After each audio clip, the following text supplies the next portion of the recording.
Хабарымызды жалғастырамыз. Кейде бір шешімге келе алмай, дал болып жатамыз. Санада кескілескен сан кедергілерді жеңе алмай, соңында бағдарсыз қаламыз. Мұның астында адамның өзіне деген сенімсіздігі жатыр. Сонымен қатар қазір кішкентай балаларымыз өте агрессивті дейтін ата-ана да көбейген. Бірақ оларға психологтың көмегі керек екенін көбісі түсіне бермейді. Жалпы психолог кеңесі не үшін қажет? Кез келген мәселеде психологқа жүгінсек шешімі табылады ма? Бұл жөнінде студия мейманымен толығырақ талқылайтын боламыз. Таныс болыңыздар. Психолог Аруна Ергеш. Аруна Асылбекқызы, қош келдіңіз. Жалпы алғашқы сұрағым енді біздің қоғамда қазір психологтардың рөлі қандай? Қош көрдік. Сұрағыңыз өте орынды. Қазіргі таңда психологтың орны, рөлі өте жоғары. Кез келген адамға керекті маманның бірі. Қазір қарап тұрсақ, шетелдердің барлық отбасында бір психологтан өздеріне тағайындап таңдап алып қояды. Сол психолог сол отбасы мүшелерімен жұмыс жасап тұрады тұрақты түрде. Егер де бір мәселеге кезіккен болатын болса, сол психологтың көмегіне жүгініп жатады. Біз осыдан ақ психологтың маңыздылығын біле берсек болады деп ойлаймын. Жалпы енді бұл психологтардың мәртебесінің артқан осы жақын арада ғой, өйткені ертеректің адамдары психологқа баруды өте қатты бір қажет деп танымады ғой осы уақытқа дейін. Қоғамда мынандай бір жауыр ой қалыптасып қалған, психологқа барып қайтсем, өз мәселем өзімнің ішімде қалуым керек деген секілді. Жалпы отбасының арасында да сондай, отбасылық мәселе тек екі адамның арасында қалу керек деген ой қалыптасып қалған. Сіздің ойыңыз қалай бұда? Жалпы ол мәселені екі адам өзара шешкен дұрыс па, әлде немесе психологтың көмегіне жүгінген дұрыс па? Егерде некелік мәселелер болатын болса, екі жұп өзара сөйлесе алатын болса, өзара диалог құра алатын болса, ашық сөйлесе алатын болса, онда екеуі отырып бірінші ақылдасып шешіп алғаны дұрыс. Ал егерде жұбайының айтқанын екінші жұбы түсіне алмайтын болса, тыңдағысы келмейтін болса, қандай да бір қиындықтарға тап болып жатса, үшінші тараптың көмегіне жүгінген дұрыс. Ол міндетті түрде психолог маманы болуы керек. Одан бөлек, егерде сол кісінің сөзіне тоқталамыз, осы кісі ақылын айтады, ана кісі дейтін болатын болса, өзара өзінің туысы жағынан, өзінің отбасы мүшесінен бір адамды араластырғаны дұрыс. Егерде өздері өзара шеше алмай жатса. Ал егерде жарларымызбен жақсы диалог құра алып жатсақ, онда екеуі ара шешкен дұрыс. Жалпы енді осы мәселемен сізге жалпы қазір психологтарға келетін адамдар көп па? Иә, көп. Қазір ана тағзым орталығында қызмет атқарып жатырмыз. Бізде күнделікті қабылдау жүріп жатады. Бір ай алдын ала запис толық болып қалып жататын кездер болады. Дәл осы қарым-қатынас бойынша, ата-енемен қарым-қатынас, жұптардың арасында қарым-қатынас бойынша келетін қыз-келіншектеріміз өте көп.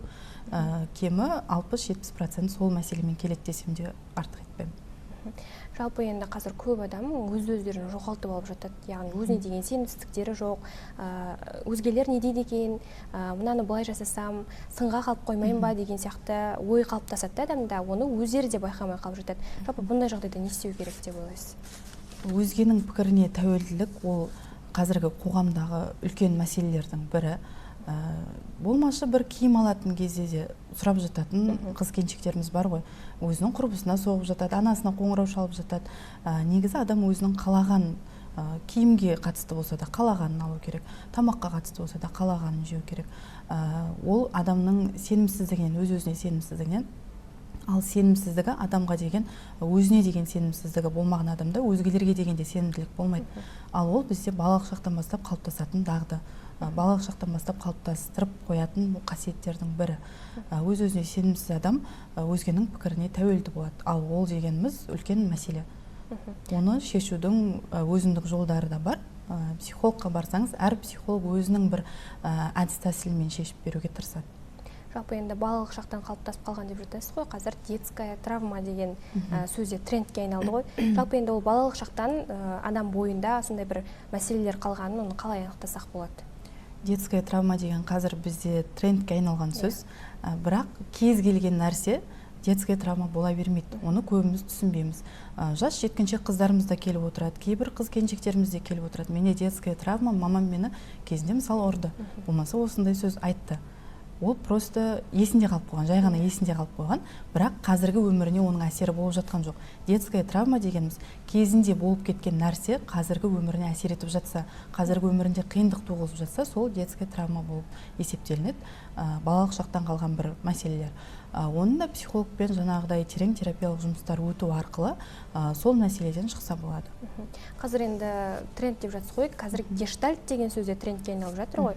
Жалпы гештальтымды жабуым керек, мына нәрсені жасасам гештальтым жабылады деген нәрсені әлеуметтік желіден де, адамдардың арасынан да оны көп естіп жатырмыз. Жалпы осы гештальт деген не, соны түсіндіріп өтсеңіз? Гештальт дегеніміз қарапайым тілмен айтқанда адамның бір қалауы өзіндік орындалмай қалған деген сияқты.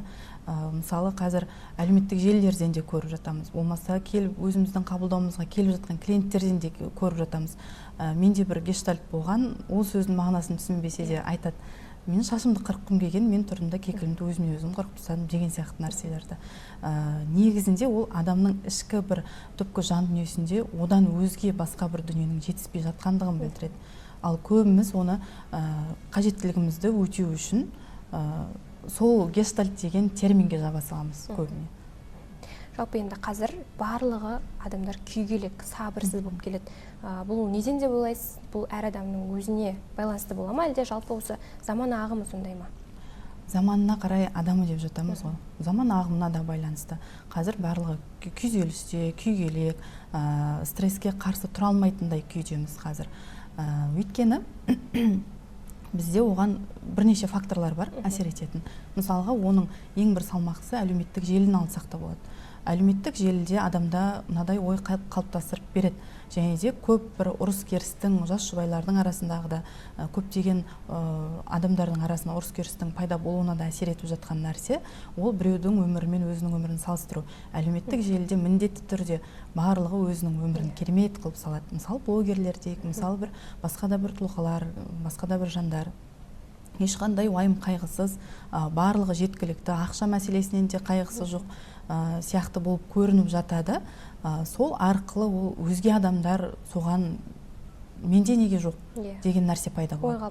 Ой қалыптасады. Сол ойдан адамда стресске дейін алып барып тастайды. Кейбір адамдарды сенсеңіз, сол ақшаның жеткіліксіздігі, әлеуметтік жағдайда барлығында керемет болып жатыр, мен артта қалып қойдым деген нәрсе адамды депрессияға дейін алып барып жатады. Жалпы енді депрессия деп жатсыз ғой, осы депрессияның ұзақ созылмалы түрде болуы бір белгілі бір ауруға келіп соқтығуы мүмкін бе? Міндетті түрде. Депрессия негізінде бірден ол депрессия деп қалыптасып кетпейді, ол біртіндеп жайлап басталатын нәрсе. Оны біз қайдан білеміз? Адамның ұйқысыздығынан, түнде ұйқысының нормасы болмауынан, жиі оянуынан, одан бөлек тәбетінің жоқтығынан, одан кейін адамның ешкіммен араласпауы, ортаны қажет етпеуі, өз-өзімен жалғыздықта қалғысы келуі деген сияқты. Ол міндетті түрде ауруға әкеп шалдықтырады, өйткені адамның инсульт алуына дейін алып келіп жатады ол нәрсе. Мысалға, стресс, депрессия деген асқазан ішек жолдарына да әсер етеді. Сол арқылы гастрит, жара дейміз ғой асқазандағы, соның да пайда болуына әсер етіп жатады. Ол психикалық бұзылуларға да алып келіп жатады. Одан бөлек жүрек қан тамырларының ауруына да алып келеді депрессия. Оған жеңіл-желпі қарауға болмайды. Енді осы депрессия салдарынан туған аурулармен күресіп, оны емдеп болып, бірақ депрессиядан толық арылмасақ, қайтадан сол аурулардың беті ашылуына келіп соға ма? Көбіне депрессия мен стрессті шатастырып жатады, екеуі бір деп ойлайды. Стресс ол жеңіл түрі, депрессияда бірден басталып кетпейді, оның бірінші сатылары, екінші, үшінші деген сияқты, соңы оның суицидке дейін алып келіп жатады. Көбісі стресс пен депрессияны шатастырып жатады. Одан бөлек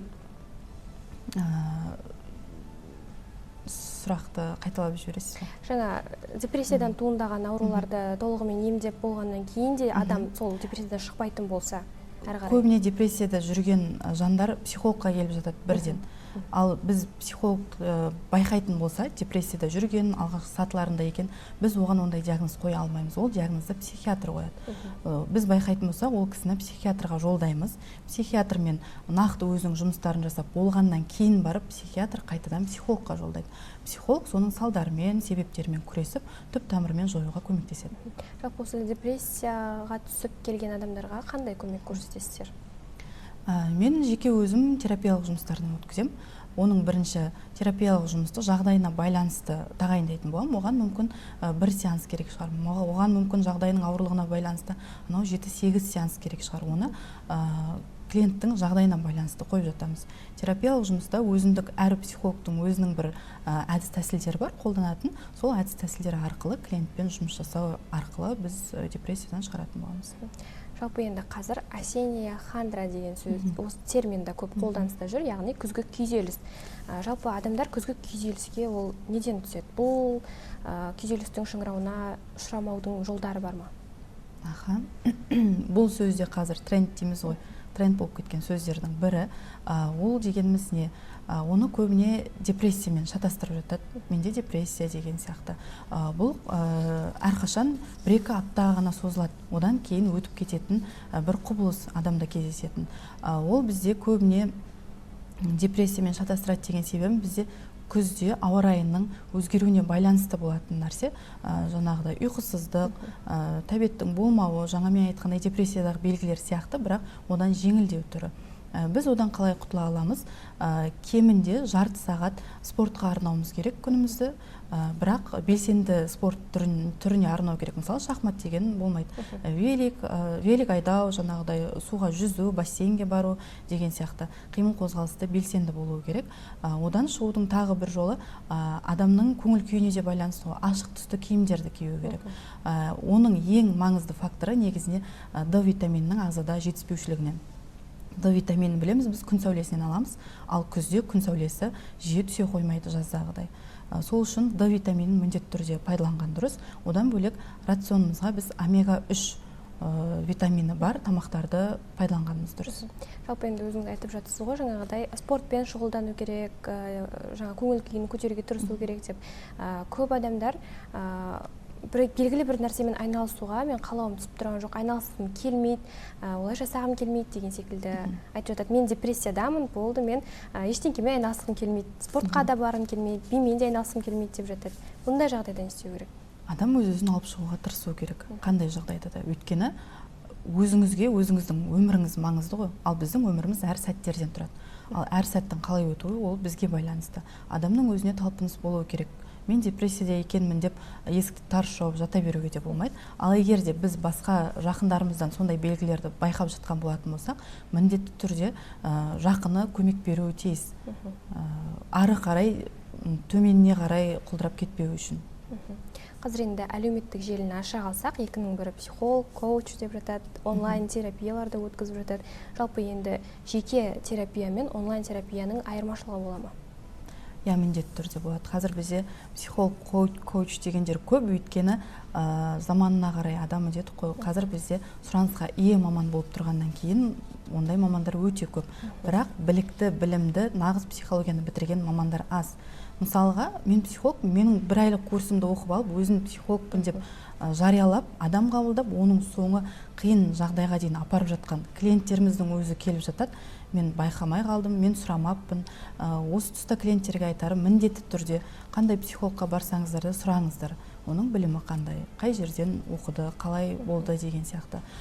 Кез келген адамды психолог екен деп жан дүниеңді ақтарып, ол кісі мүмкін өзінің тәжірибесінен айтуы мүмкін өмірлік, бірақ екеуі сәйкес келмейді ғой.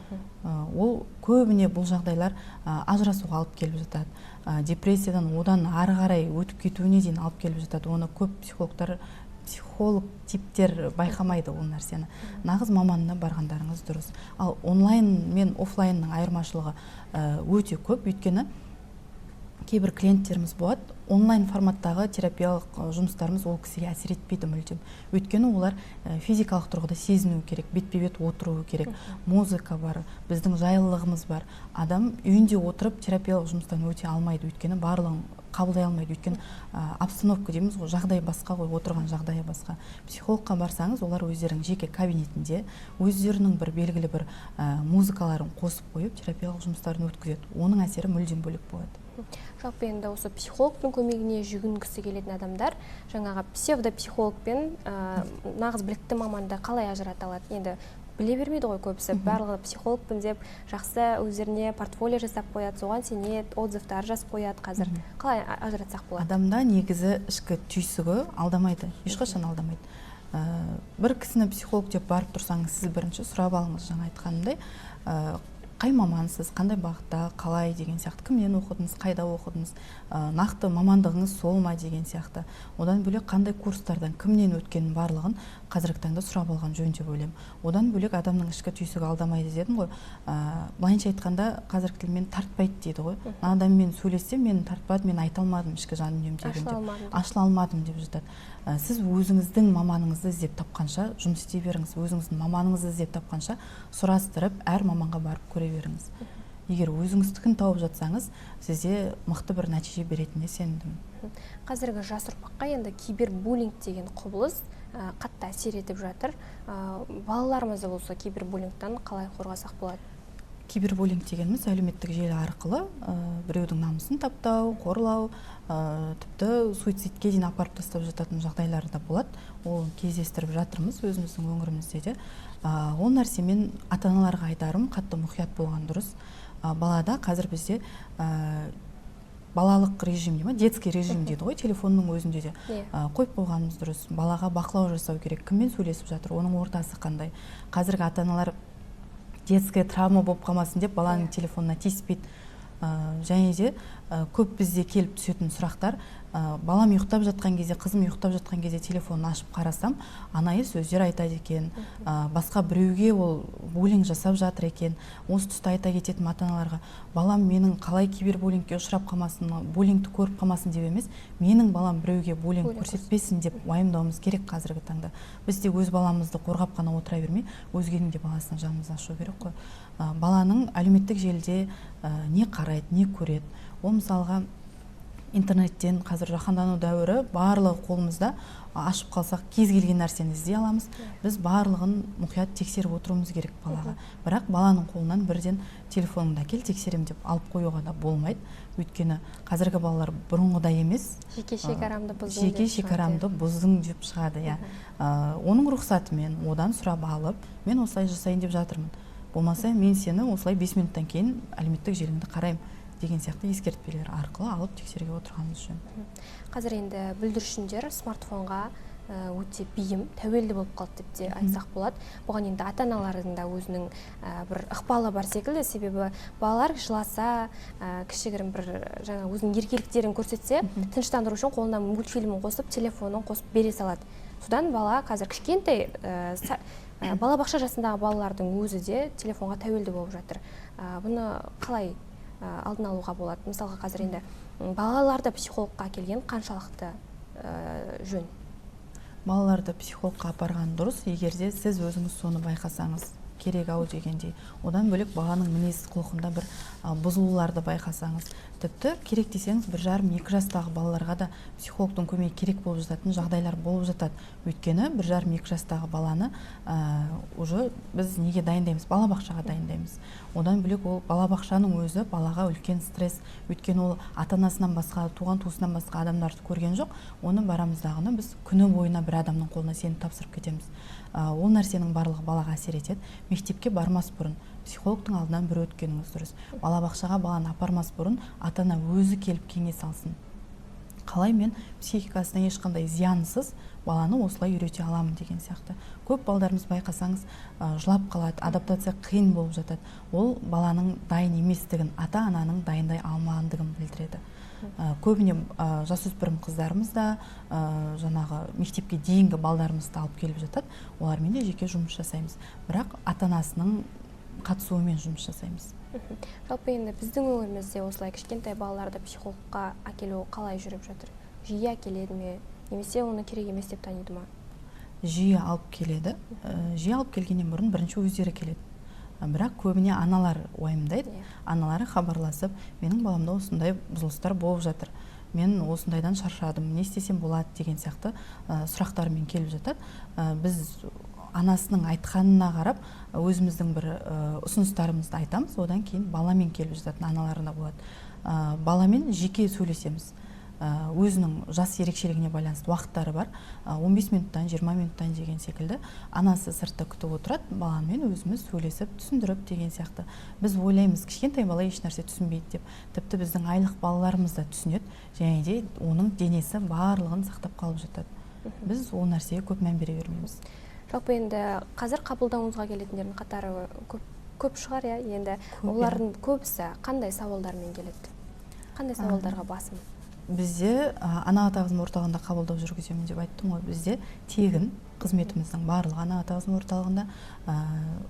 Сол себепті де бізде кейде жазылуымыз, запись дейміз ғой, 1 ай, 2 ай алдын жүріп кетіп жатады. Ұзақ уақытқа дейін кетіп қалып, көп клиенттеріміз ренжіп жатады, әлі жазыла алмай жатырмын деп. Өте көбіне келетін бізде 1 жыл мен 3 жылдың аралығында тұрмысқа шыққан қыз келіншектеріміз келіп жатады.